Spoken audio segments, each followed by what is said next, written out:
What happened there? I saw you about to laugh, so I didn't I want was to like, just. I was like, what happened? How's it going, everyone? Welcome back to the Nerdy Basement Podcast. We are your hosts. I am the OG Osmosis, or just simply Ozzy, and joining me once again is What's going on, everybody? It's Eddie. It's your boy Boozer. and we are back again with another somewhat jam-packed episode. We're going to be talking to Sandman. We're going to give our review of this first season. We're going to be talking about episode 1 of She-Hulk, maybe a little more because we did get to watch. At least I did. Everybody else, not everybody got to see it early, but we got to see She-Hulk a little early. So we'll be discussing full spoilers for the first episode, and then we'll briefly be touching up on the other episodes without giving too much away. And obviously we got some news and announcements, so we're gonna jump right into that right away. We got more cuts from WB Discovery. I'm gonna just say WB Discovery because Warner Brothers Discovery is a mouthful, to say the least. So they're cutting back on more shows on HBO Max. So they announced a short list of shows that are essentially being removed from the streaming platform because they're not performing as good as they should be, or as good as they want it to be. At least that's what Zaslav wants, or that's how he's perceiving these shows specifically. So Close Enough, Infinity Train, Summer Camp Island, Generation, The Not Too Late Show with Elmo, which it seems kind of hilarious to be honest with you. Is it wait, time out. Is the Elmo show? The Elmo is a little bit more adult humor based, or like I don't know. I haven't really watched it. I don't know what we were expecting on that. I'm pretty sure nobody's watching it. I didn't even know about this shit. It doesn't come up on my feed. I can tell you that much. It doesn't come up on my HBO I didn't know. I didn't know that show was on HBO Max, to be completely honest. Is it on HBO Max? Yeah, it's on HBO Max. Oh God, I saw the news. I'm just like, that's on HBO Max. Hilarious. And I spent a lot of time on HBO Max, but I'm like, that's what I'm saying. I'm on that shit way too much. Well, so for a good reason. Aquaman King of Atlantis, which is the little 3-episode animated short, is getting removed from there. Yabba Dabba Dinosaurs, Tig and Seek, The Fungies, Sesame Street specials. Those are all getting, the axe at the end of August from HBO Max, as obviously they're not performing that well. So a lot of the reasoning behind it, or at least the specific reasoning behind it, is because they want to cut these shows because they want to save budget, and obviously they don't want to really pay out residuals to the talents that are involved with these shows. So again, it's a huge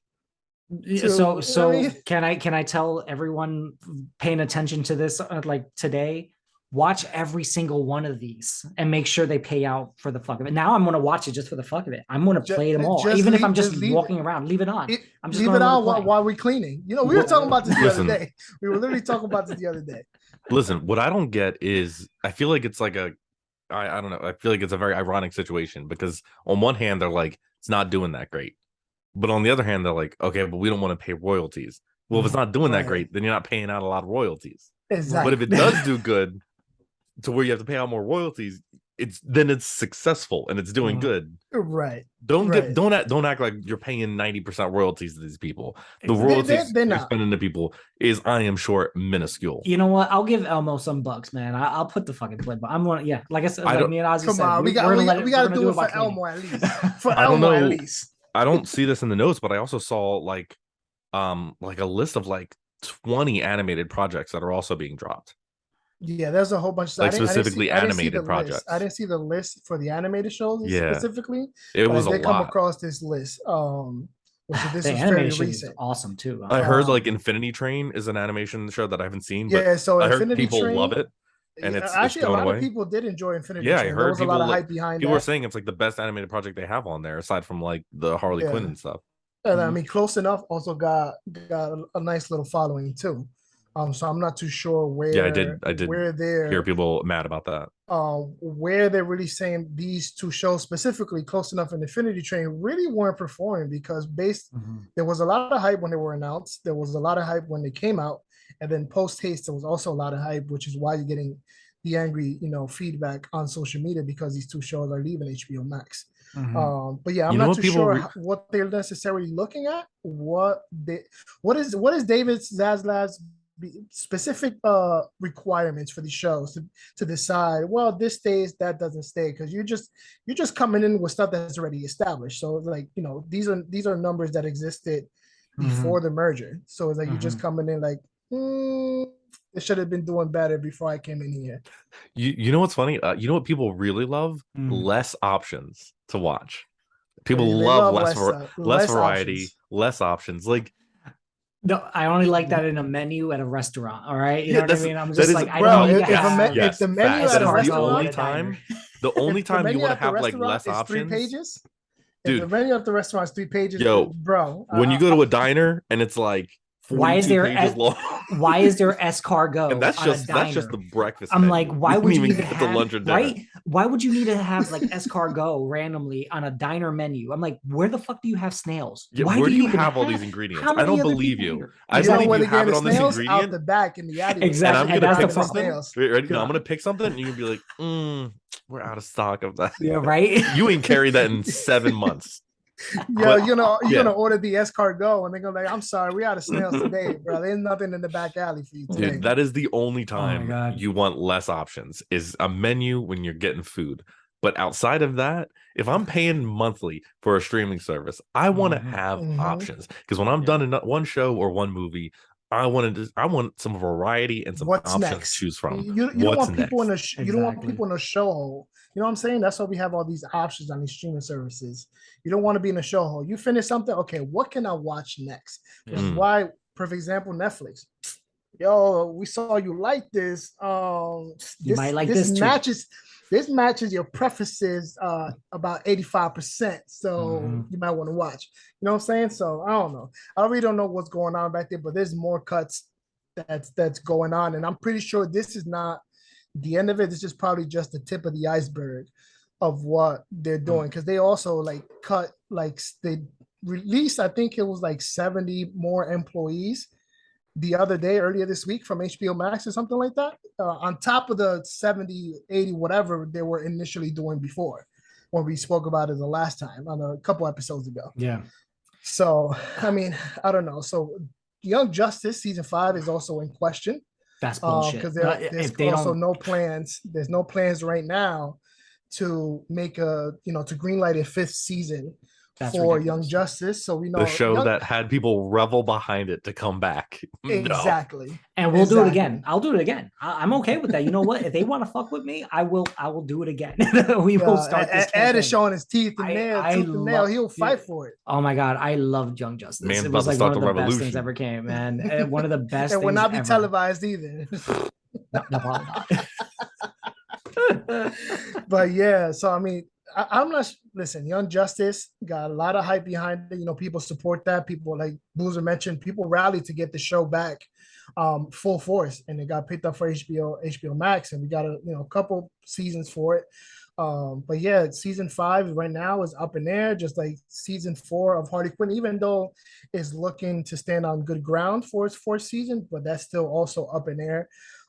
Not really sure what they're going to do on the animated side of things, but to jump ahead a little bit more to kind of cap off the HBO Max stuff, the Constantine series is still in good standing. Is going to begin filming in early 2023. So you're looking at a start window somewhere between mid to late January, probably early February, to get things going. But until we get notices that they're delaying it. Delaying it or completely canceling it because it's just not good enough. So it's going to be one of those, or they're trying to save on money.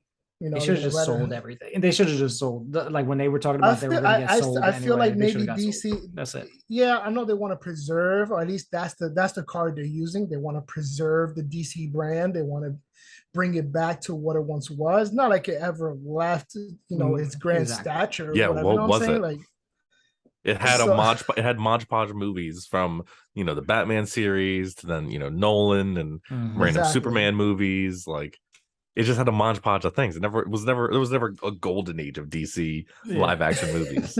Never for live action. Correct. Never for live animated. action. It was always animated or comic, and that's how I liked it. And I think it was always great. And don't get me wrong, I love a lot of the live action stuff that came out, but I just think it's just ridiculous how this big business, and I'm going to say big business because like apparently they're all just running around with their like heads cut off and they don't know what the fuck to do and they don't know, like they just need to get someone that knows what's happening right now. That's the problem. They don't want Dude, to have anyone from the outside talk.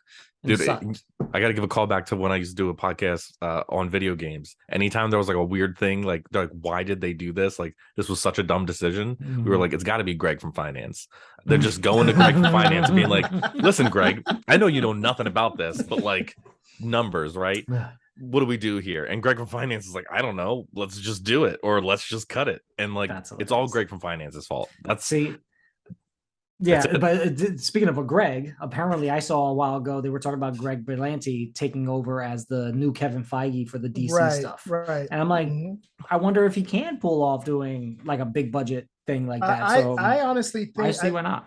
I think he could. And I know we give the CW a lot of kickback in terms of, and we give them a lot of slack and whatever. We bash them every chance we get because of the costumes, the way they look, because how the shows messed up, the season 4 curse that a lot of these shows get hit with. But the man did build up the Arrowverse from the ground up, and it stood tall for at least a whole decade. So listen, I mean, the only person I would anything attached to the CW, the only person I would trust is if anyone involved with like Superman and Lois. Outside of that, like he's still involved. He's still involved. Oh yeah, but he is. Yeah, I know, but like I defend the Flash and Arrow and so many other shows. Now I haven't watched several of the last few seasons, but I've watched a lot of overall everything, and like man, just a lot of the writing, direction, cohesion, plot, villains. I don't want any. I just don't want that translated to the movies. Nah, I think just can't see it. If they're looking at somebody like Greg Berlanti to kind of, be the captain steering that ship on the feature film side of things, I think with a right hand man, I think he's, or at least the thing is like with a bigger budget, you can hire better writers, obviously. Yeah. With the CW, he has a limited amount of money. I guess the tough thing is like we don't know because like TV shows are so different.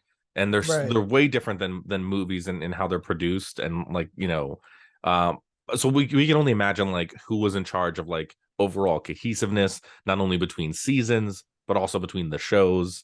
So like exactly, yes, granted, he's he was up there, but like producing the show, but like who knows like how much control he had, how much influence he gave, how much end decisions on the plots and main villains and who's going to be the big bad of this season, how are we going to connect things to this other show. Who knows really to what extent anyone really had other than like what we can kind of assume. Yeah, so I think either way, I think if that's who they decide to go with, I think there's an opportunity to kind of get what some sort of cohesive universe. And I wouldn't say it would rival Marvel right away, and it doesn't really need to. And I know I mentioned that in the last episode, where if DCWB actually spent the past decade cohesively building a universe, they could have had something as massive. But I mean, I don't really feel like it needs to be that massive. I mean, they can take their time and kind of do their own thing and kind of build their own universe. But if they decide to go with Berlanti, I think is a solid choice given his track record, production-wise at least, when it comes to the CW. So, yeah, I have a theory that I will talk about later. You have a theory about how to build a new universe for the DC, but I'll do that another day. Are you gonna start it with the Dreaming? Nah, well. You can, but no, I wasn't going to. But continue. But let's get back into it. Keeping it on the CW, Jordan Elsas has exited season 3 of Superman and Lois due to personal reasons. Most is being hinted at that it has to do with his mental health, which obviously everyone should take care of their mental health. So he is exiting the show, and they will be recasting the role. So that sucks. He's good. I like him. I always just got mad that he didn't have powers. Everybody's upset about it. It's understandable. The dude was killing it on Superman and Lois. Listen, 3 seasons in, the show is probably one of the best shows on the CW right now. So it's a hurtful exit, but mental health is important. So he felt like he needed to focus on that more than the show. Then by all means, do what you got to do. So moving on, we got an update on the Reverse Flash himself, Ezra Miller, who issued a public apology on social media. Was that option 2? That was option 1. That was option number 1, actually. Yeah, that was option number 1. And that wasn't, they wanted to go the interview route. By they, I mean WB wanted to go the interview route where, he talked about his erratic behavior. Well, they talked about their erratic behavior and the issues that they had going on with their mental well-being and all that good stuff. But that didn't really happen. So they came out and issued a public apology and a public statement saying that they will be seeking mental health help for mental complexity issues that they are dealing with at the moment. So I love. All right, I'm sorry. I'm gonna have to bring this up. Like, hey, they're talented people and all that kind of stuff. But I really just can't stand the whole. I'm like, hey, you know what? I'm gonna apologize and things will be better and all that kind of stuff. Like, yeah, we got to cut that bullshit. We got to cut that shit. That mentality is so wrong. I'm like, why do they get such an easy pass? I guess in the sense, like money. We know why. We know money. Why. Oh yeah, we know why. Exactly. And it just sucks the because the writing's on the wall. We know why. Dude, look at every giant, like, just to put this in more of our space, look at every giant content creator, YouTuber that's done some horrible, stupid, crazy shit and literally lost nothing. Like lost maybe 200,000 subscribers, maybe then eventually gained back 1 million more tenfold. And now their wallets are probably like 5x'd at this point. So and what everyone's forgotten about what they did.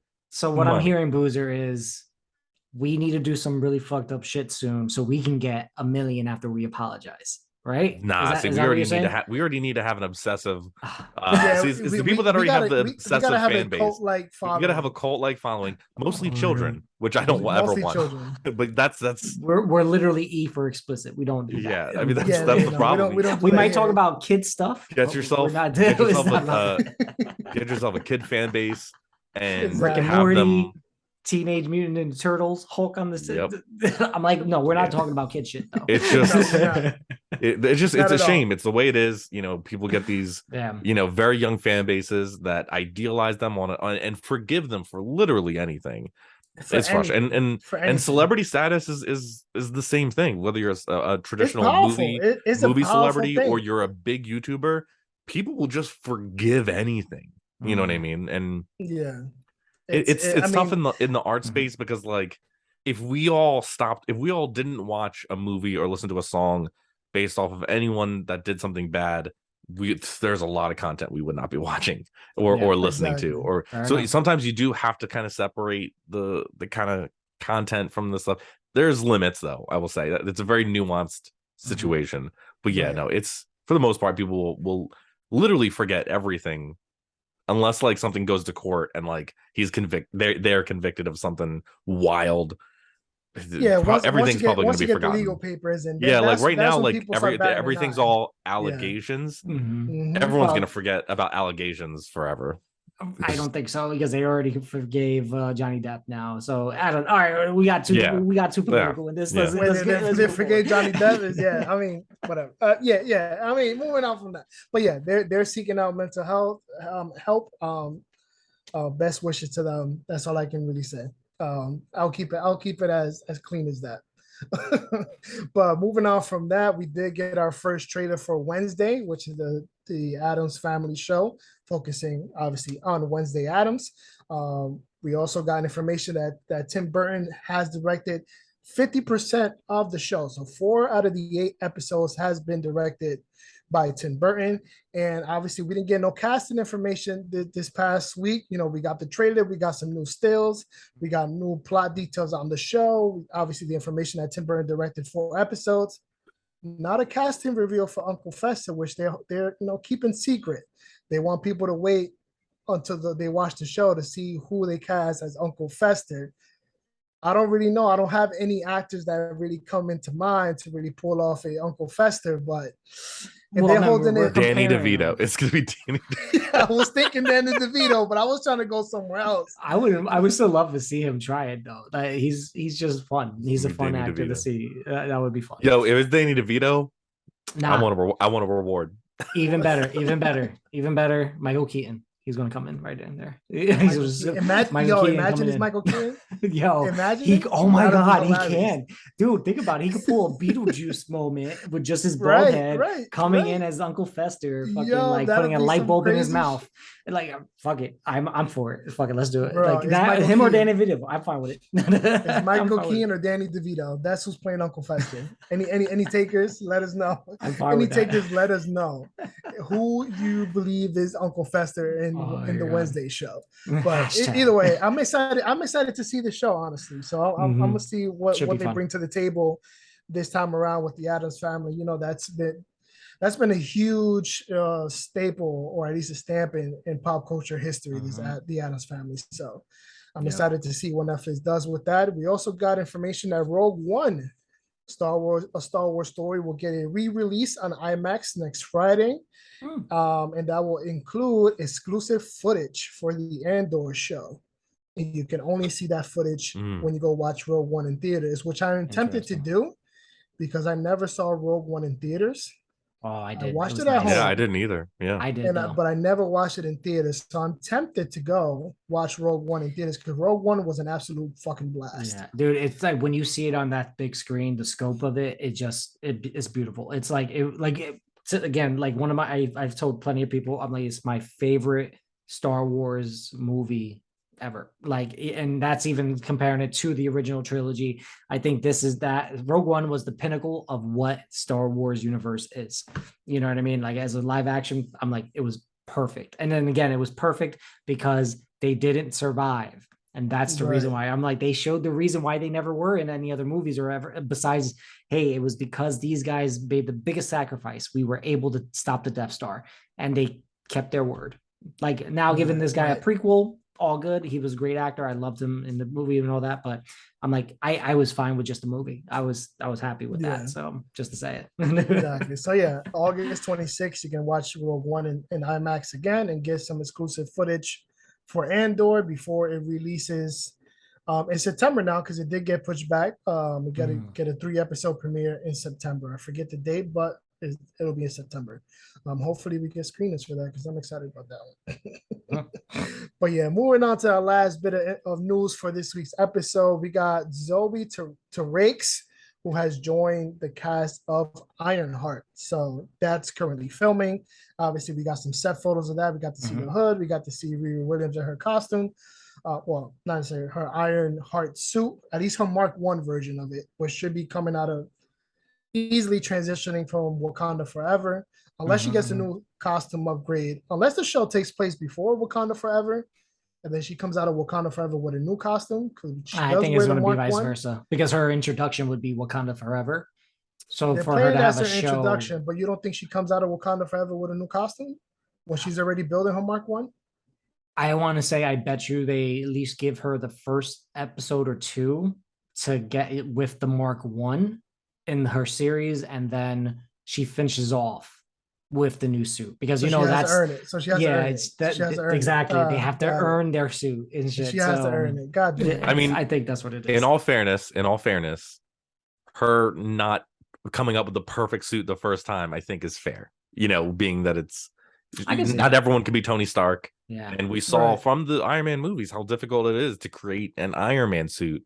So out of a box of scraps, I feel it's especially how young Riri Williams is. I don't know how young is she in. I know in the comics, but she's like 16, 17 still. Like, I think they're keeping the age gap like the same thing. So like I can understand. I don't think she's gonna be that young. I don't think she's gonna be that young in the show. She might get an age bump, just like. But either way, she's still pretty young, and I can forgive her having to tweak suits a little bit. I can forgive that.